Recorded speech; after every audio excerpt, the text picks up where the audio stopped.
काल मातशें बेगीन न्हिदलें आनी आयज सकाळीं म्हाका बेगीनूय जाग जाली. मातशें लो फील जातालें म्हणून टॅबलेट्स घेतली. मे बी टॅबलेट्सी कारणान न्हू बेगीन झेमूय पडली. नाजाल्यार अदरवायज हांव रातचें बिग बॉस मातशें पळयतां आनी मागीर थंयच न्हिदतां. बट काल बिग बॉस बीन पळोवपाक कांयच रावोंक ना. So hello everyone, welcome back again. आनी उठलें आनी बरें फ्रेशन अप जालें. फिश वॉश बीन असलो कांय यूज करिना हांव. जस्ट सिंपल चंद्रिका नाजाल्यार मॅडिमिक्स सोप तोंडाक लायता बिकॉज आनी कितें यूज केल्यार न्हू तोंडाक खूब पुळयो फुट्टा, मुरमा येता, म्हाका पिंपल्स येत आसता. सो ताका लागून बरें बरें अशें लायक प्रोडक्ट बीन चड यूज करपाक सोदिना. फ्रेशन अप जातकूच मागीर किचनान येयलें एज युजल, जो म्हाजो डेलीचो रुटीन आसता तो. आनी आतां कामाक वयता म्हटल्यार म्हाका सकाळचें रांदचेंय पडटा, सगळें रांदून बीन वचचें पडटा. म्हटल्यार कितें, कामा वयल्यान येतकूच आयतें जेवण तरी मेळटा. बेजिनान सगळीं आयदनां जाल्लीं आसता बिकॉज आयदनां घासपाक म्हाका टायम मेळना.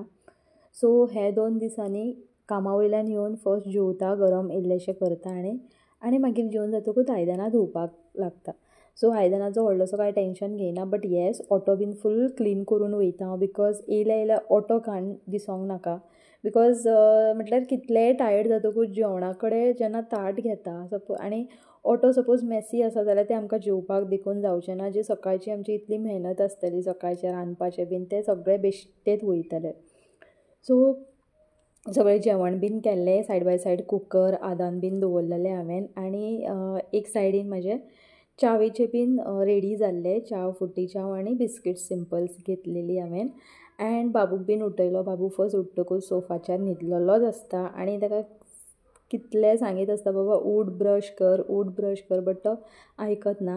आनी आयज याद्दीन म्हाका न्हू कॉलगेट, तेजें मॅक्स फ्रेश कॉलगेट हाडूंकूच जाय बिकॉज ताका तें लायक जाता यूज करपाक.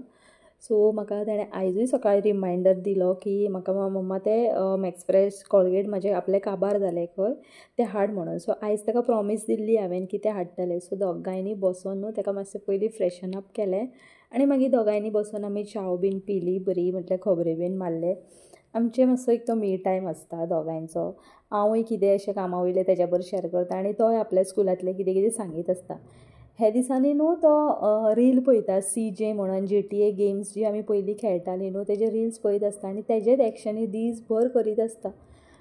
हांव म्हणना पर्टिक्युलरली तशेंच करता म्हणून acting, but yes, somewhat it is same.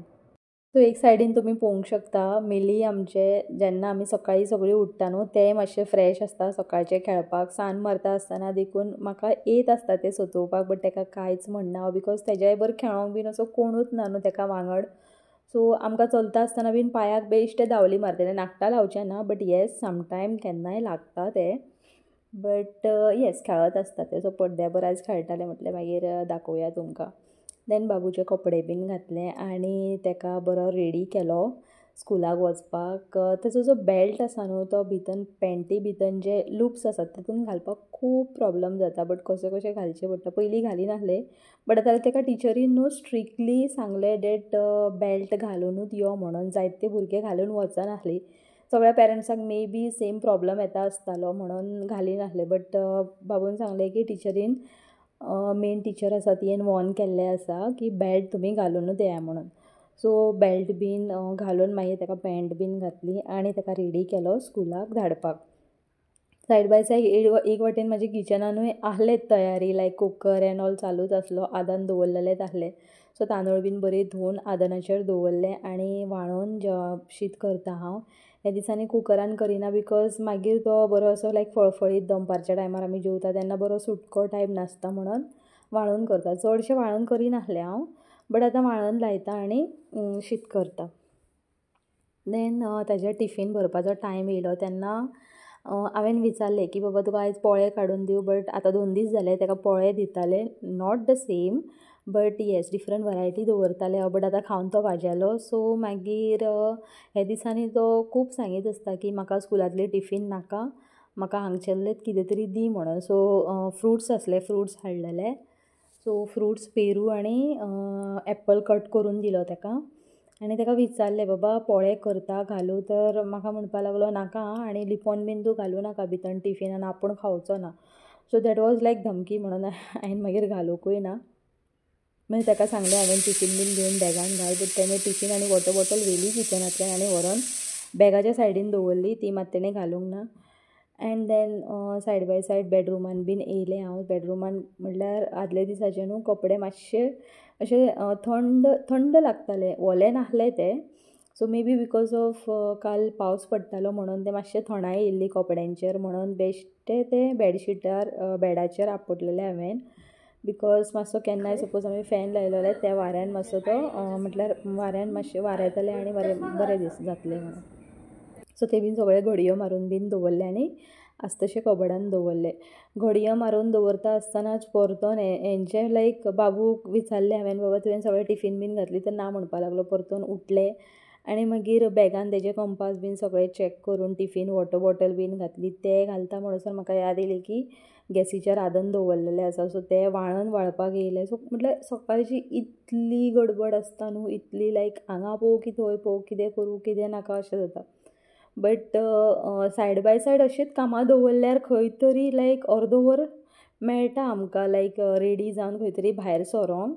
But suppose step by step करीत रावलें जाल्यार खूब म्हटल्यार खूब अर्दी कामां तशींच उरतलीं. बिकॉज कितलें आतां हांवें कशें एडजस्ट केलें, हांगा अर्दें काम थंय अर्दें काम, लास्टाक म्हाजी आयदनां उरता. हांव लायक चिंत्ता की आयदनांय बरी वॉश क्लीन करून वचपाचें, बिकॉज हेतूकूच मागीर त्या बेजिनान बीन पळोवपाक न्हू बरें दिसना. बट स्टील उरपाची उरतातूच, सो आसूं म्हणटा. देन वाळून बीन वाळ्ळे, बाबूय गेल्लो स्कुलाक एन्ड बरी सान मारून घेतली हॉलान बीन.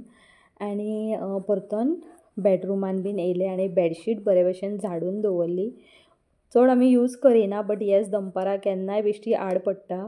बिकॉज मास्टर बेडरुमान न्हू बाबू म्हाजो लायक स्कुलांतल्यान येतकूच ते कार्टून कितें कितें चालू आसता तेजें, सो आमकां थंय तो न्हिदोंक दिना, म्हणून केन्नाय बेश्टी हे बेडरुमाचेर आड पडटा आमी. सो बेडशीट बीन बरी झाडून घेतली आनी येस सगळें सिस्टमॅटीक दवरलें आनी विंडोज बीन बंद केले. बिकॉज जेन्ना घाई आसता न्हू कामाक बीन वचपाचें, तेन्ना केन्ना केन्ना विसरोन वयता हांव की विंडोज डोर्स बीन बंद करपाचे आसता म्हणून तेन्नाचे तेन्ना बीन सगळें बंद केलो, पड्डो बीन लायलो. बिकॉज अशें जाता की सायडीन न्हू खूब कन्स्ट्रक्शन्स काम चालू आसा आनी खुबशे लेबर्स बीन आसता, सो म्हाका कितेंच अशें रिस्क घेवपाचें ना म्हणून सगळें बंद बीन करून वयता. देन दुसऱ्या बेडरुमान येयलें आनी थंयचें क्लिनींग केलें. तुमी पळोवंक शकता इतलें मॅसी जाता हो बेडरूम. जाता तितलें हांव क्लीन दवरपाक सोदता, बट बाबूची न्हू जायतीं खेळणीं आसता, not only in bedrooms but yes हॉलान, बाल्कनीन, किचनान. तो टब एक घेवन न्हू भोंवचोच पडटा म्हाका. खंय खंय कितें कितें आसा तेजे स्पायडरमॅन जावं, गाडयो जावं, आनी कितें जावं, सगळें कलेक्ट करून तेज्या टबान घालचें पडटा. आनी ते एकदां फाटीं हे म्हणल्यार टॉयज बीन सगळें कलेक्ट करून जातकूच सगळी फूल बेडरुमाची झाडू बीन मारून घेतली. वयर बेडशिटार बीन सान मारली, सेपरेट ब्रूम दवरलेलो आसा हांवें ताणें. आनी गोड्ड्यांचे बीन सगळे घडयो करून सायडीन दवरले. म्हटल्यार बेड कशें लायक बरें ओपन उरतकूच मातशें बरें दिसता. मॅसी बेड दवरपाकूय बरें दिसना एक फाटीं सकाळीं उठतकूच.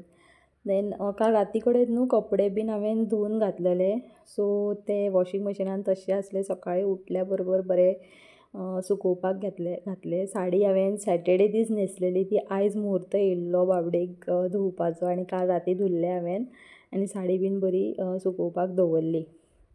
बाकीचे कितें कपडे आसले ते सारके सुकोवपाक घातले. दोरी आतां भितन बांदली, त्या कारणान कपडे म्हाजे भायर पडना, भितनूच पडटा बाल्कनीन. कांकणां आयज बरी दिसली घालपाची हातीन म्हणून बरे तोडे न्हू फाटल्यान ती पाटली, ओके पाटली म्हणटा तेका, पाटली घातली आनी 2 हिरवीं कांकणां मदीं घेतली. आनी केन्ना ही सगळीं कामां करता आसतना म्हाज्या कामाक वचपाचो टायम जालो तोच कळोंक ना. सो फटाफट रेडी जालें आनी कामाक वचपाक भायर सरलें हांव. टॅबलेटी बीन घेतली आनी असो आसलो म्हाजो आयचो दीस. फाल्यां परतून मेळया एका न्यू व्लॉगान. Till then bye bye.